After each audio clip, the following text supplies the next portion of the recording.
How did you pick the authors that were going to contribute to the book? Well, that's another interesting question. So I guess from my involvement in CXPA, largely, I've met a lot of people and know a lot of people. So I kind of looked at that, and I wanted to also think about who who hasn't had their who has done some really excellent work and whose voice hasn't been heard yet. Mm. And it sort of falls off of a podcast that I'd been doing a while ago. I haven't done a lot of it lately, called Unsung CX Heroes. I think I only did maybe 4 episodes before I put it aside, but I may revive that again soon here.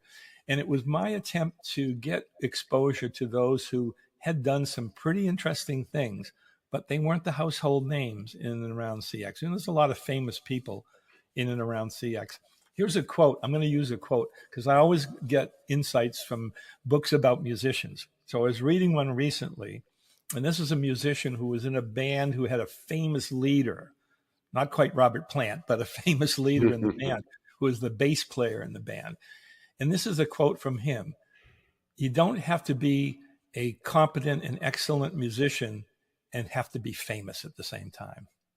They're not they don't have to come together. And so in a way that I thought, well, there are a lot of people who are known in the field of customer experience who have already had a lot to say.